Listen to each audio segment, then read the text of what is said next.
সুপ্রিয় শিক্ষার্থীরা, আজকে আমরা নবম দশম শ্রেণীর রসায়ন চতুর্থ অধ্যায় পর্যায় সারণী চ্যাপ্টার থেকে আমরা জানব যে ক্রোমিয়াম যার পারমাণবিক সংখ্যা 24 এবং রুবিডিয়াম যার পারমাণবিক সংখ্যা 37, মোলিবডেনাম যার পারমাণবিক সংখ্যা 42, এই তিনটি মৌলের ইলেকট্রন বিন্যাস কিভাবে করতে হয়, তাদের পর্যায় এবং গ্রুপ কিভাবে নির্ধারণ করতে হয়, এবং এই মৌল তিনটির মধ্যে কার আকার বড়, কার আকার মধ্যম, কার আকার একেবারে ছোট, পারমাণবিক আকার বা ব্যাসার্ধ, এটা আমরা জানব।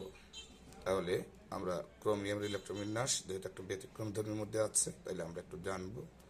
তার ইলেকট্রন বিন্যাস হচ্ছে 1s2, 2s2, 2p6, 3s2, 3p6। হ্যাঁ, এরপরে এর দূর হচ্ছে 18টা, বাকি 6টা ইলেকট্রন আমরা দেখতে পাচ্ছি যে 4s 3p6 এর পরে 4s এ যাবে, তবে 4s2 হওয়ার কথা, কেমন, আর 3d 4 হওয়ার কথা, কিন্তু সুস্থিত কম হবে বিধায়, অর্থাৎ ডি অরবিটালে 5 অথবা 10 হলে অধিক সুস্থিত হয় বিধায় 4s থেকে একটা ইলেকট্রন 3d তে চলে যাবে, অর্থাৎ 4s1 হবে আর 3d 5 হবে। আচ্ছা, তারপর রুবিডিয়ামের ক্ষেত্রে আমরা দেখতে পাচ্ছি যে 1s2, 2s2, 2p6, 3s2, 3p6, 3d 10, এর দূর পর্যন্ত 28টা, বাকি আছে আর কয়টা, 9টা। তাহলে 9টা ইলেকট্রন কিভাবে যাবে, 3d 10 এর পরে 4s2 গেল 30টা, তাহলে 30টার পরে আমরা জানি যে আরো 7টা ইলেকট্রন আছে, 7টার মধ্যে 4s2 পর 4p তে 6টা আর 5s1, কেমন, অর্থাৎ 4p6 আর 5s1 হলে টোটাল 37টা। আচ্ছা, তারপরে আমরা এরপর দেখব মোলিবডেনামে 42 ইলেকট্রন আছে।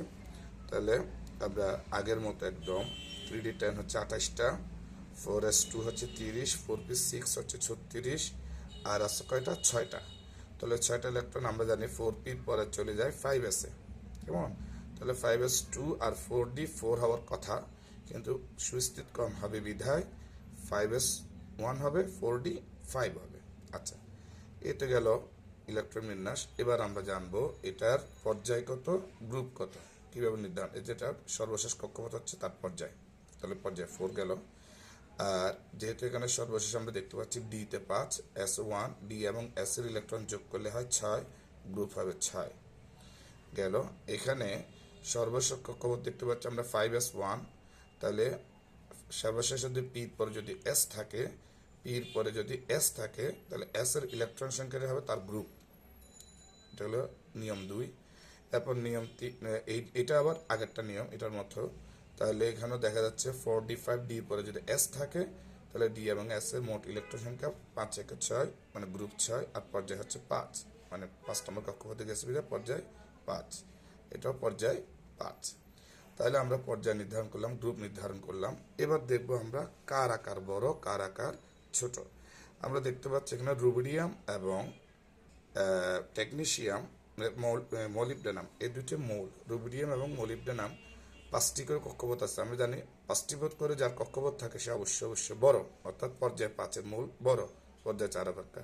তাহলে এই দুজন হচ্ছে বড়, রুবিডিয়াম এবং মোলিবডেনাম দুজনেই বড়। আচ্ছা, বড় মধ্যে কার আকার একটু বড়, কার আকার একটু ছোট।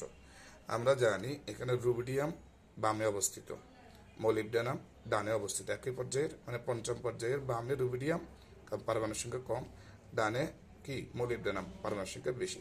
তাহলে পঞ্চম পর্যায়ের মধ্যে যেটি বামে আছে তার আকার বড়, তার মানে বোঝা যায়, আমরা জানি যে বামে যত থাকে তত আকার বড়, একই পর্যায়ে যত ডানে যায় তত আকার ছোট হয়। তাহলে রুবিডিয়াম যেহেতু সবার আগে ওই পঞ্চম পর্যায়ের, সেজন্য ওর আকার বড় হবে, মোলিবডেনাম তার আকার ছোট হবে। আচ্ছা, তার মানে ওরা পঞ্চম পর্যায়ে বিধায় এই দুজনেই ফার্স্ট এবং সেকেন্ড। থার্ডে চলে যাবে চতুর্থ পর্যায়ের মৌলটি, পারমাণবিক আকার নির্ধারণের ক্ষেত্রে।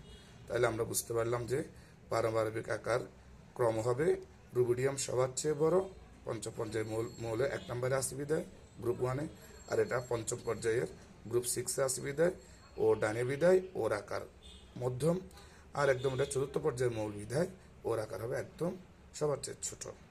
সবাইকে ধন্যবাদ।